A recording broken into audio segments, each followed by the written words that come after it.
All right. Good morning and welcome to our Friday interview here in the Modern Military Mastermind. We are streaming live in our Facebook group, but this is also going to be on YouTube. So please hit the like and subscribe button. Invite all your friends, family, dogs, pets, all those cool people who can watch this.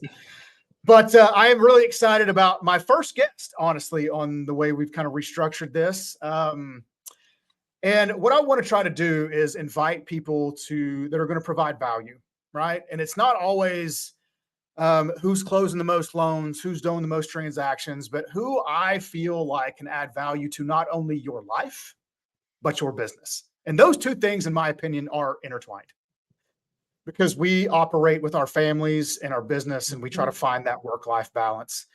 And my guest today, Jackie, is somebody that I've watched from afar. No creepy stalker things, none of that weirdness. But I remember, honestly, and I don't know if you remember this or not, but you and I had a conversation via Facebook Messenger when you first started your brokerage.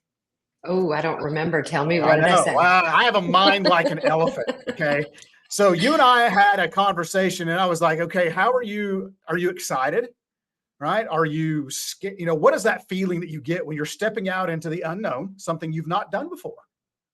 And so we're going to talk a little bit about that today and Jackie's travels through this as a military spouse. I think those lessons are important. That leads her up to where she is today. And she is the broker owner of Realty One Group, Emerald Coast, has created a brand for herself in the Florida Panhandle. And one of the things that I see is the porch pictures, which I love. Yeah, I really love doing those. Yeah, I think it's a good way to build a brand that's recognizable because I think people see that, right? And branding is so important. So, welcome, Jackie, to our Friday interview. Thank you for taking time out of your busy schedule to spend some time with us this morning. Well, I'm honored to be here and that you would ask me. So thank you very much. I'm excited about this. So let's get right into it. So like I alluded to, Jackie is a military spouse. Her husband served in the Air Force. So let's kind of start there. Let's talk about that, Matt's service a little bit, your travels to the Air Force and what landed you in the Florida Panhandle. So we're actually from the Panhandle. We're from here, born and raised in Pensacola. And I met Matt the day he got out of his first 4-year commitment. And he was like, I'm done with the Air Force. The Air Force is stupid. I'm going to be a police officer in the Pensacola area. So we met, got married a year later. He's a Pensacola Police Department police officer. This is before they were unionized and the income was really low. We had 2 kids and started looking at the expenses, and the Air Force wasn't so dumb after all. Maybe we reconsider that. It was funny. He was security forces his first 4 years and then a city police officer, and he's going back to the recruiting office and he's saying, I want to sign back up in security forces. And the recruiter says, well, you don't have to be security forces anymore. Congratulations. And he's like, but that's what I want to do. I was lost on this guy. So anyway, we made a commitment at that point that if he were to reenlist, it was a full commitment all the way to retirement, no questions. Reenlistment day was an average Tuesday, past the potatoes. And we held to that through 3 moves and 1 more child. So we lived in New Mexico. We were just outside London in Lakenheath, loved that assignment. Then back to Little Rock, and in 2014, he called me. I was a GS employee at the time, so we're both on base. He called me over and said, can you come over to my office? I want to chat with you for a minute, which was odd, but I took a break, went over, and he said, I qualify for the Temporary Early Retirement Act or Authority, and that means I would quit working in 30 days and retire in 6 months. I'd get full benefits, short a little bit of the income. What do we do? And I was like, how hard can you hit that button, babe? Go. That's funny. So that's what took you back to the Panhandle. Yeah. Came back to this area. Wasn't a straight drive, but we got here. We'll leave that the detour out. We got here and he struggled a little bit. I will always give a big shout out to our military members who go through separation, military departure, retirement. That is one of the hardest things I've ever seen people go through, and I stand beside my military spouses, both male and female, to support the military member as they go through that, because you don't know until you do it how hard that is. So anybody going through that, feel free to reach out to me. I will mentor you through that process. It's very difficult. Yeah, it Um, is not easy. it's not. I had a couple of different jobs. Again, military spouses, where are you at? You know what I'm talking about. You take the Mhm. job, you're going to leave again. You're going to do this. You're going to do that. And there came a point in my career when, I'm just, again, taking jobs. And it was, God, I just hate to say it. Like, I just was so unfulfilled, just so I can do more. I can do more. I can do more. And got my real estate license, not knowing anything about real estate. I had no idea what a transaction was, no idea what I was doing. And, I'm thankful for that decision for sure, but I Yeah. had no idea where it was going. And I love to mentor agents who are new about the flip of a switch moment that will happen if you pursue it. And when you do, oh man, the riches are yours, and not just Yeah. financial, but like fulfillment and feeling like, accomplishment and helping other people and being able to mentor other agents and show people what real estate can do for your life, because it's Yeah. incredible. And I think in this market too, and we'll get into this just a little bit, but I think getting excited again, right? Getting excited about this business again, because the last few years have been, such a blur. But Yeah. now it's like, okay, getting excited about what you do and who you serve can completely change the game. Absolutely. And, we were saying before, you've got to find praise in the pause. When the Hmm. market slows down a little bit, what an amazing opportunity for you to double down on your foundational systems, which is some of the stuff we'll talk about today is, the efficiency and foundational stuff that you really have to have in place to be able to soar when the market changes again. Yeah.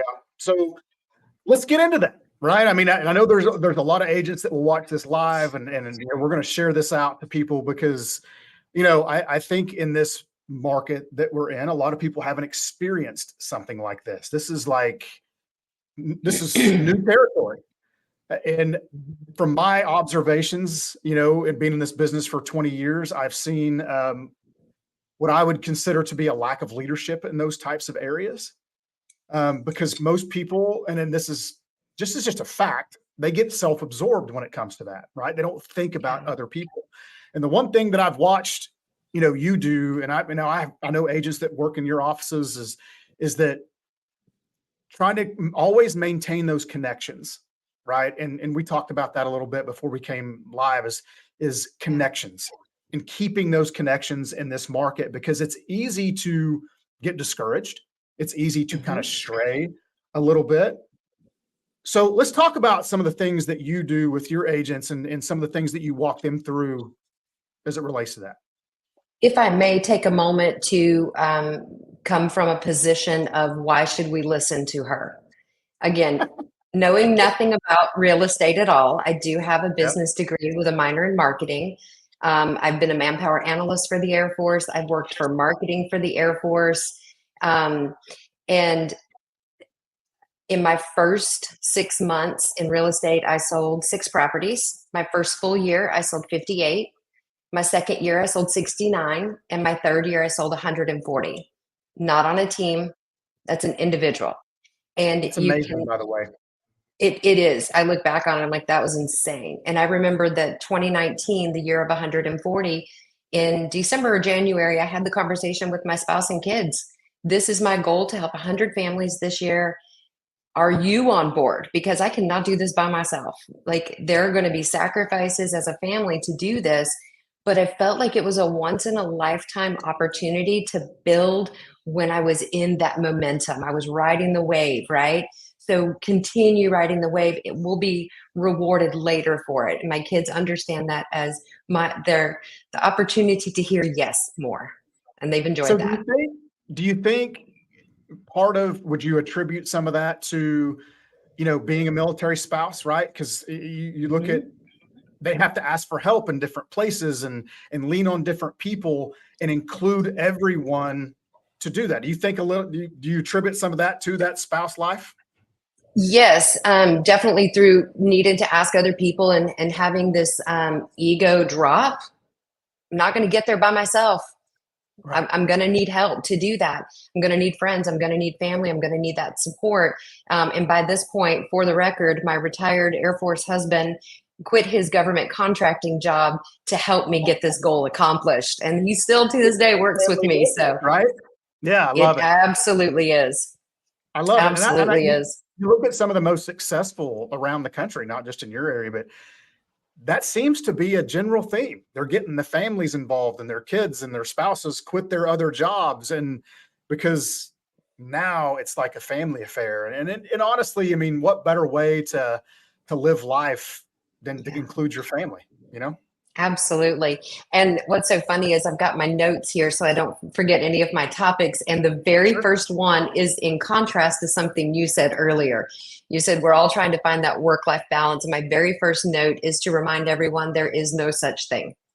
There are things that need our attention more and this way, right? I mean, you've Right. got to be quick and agile and move your attention where it needs to be in a problem solving manner, but understanding you're never going to find that perfect mix Yeah, of life I and agree. work and family. So give yourself grace and give up on trying to find perfection that just doesn't exist.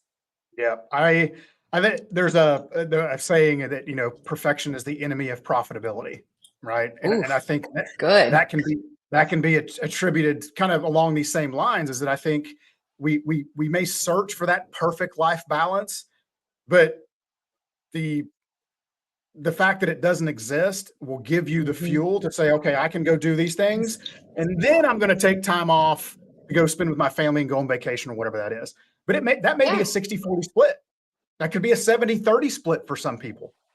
Yep. But I think And it's some days it's individualistic in where that 90-10 works. and Right. Absolutely.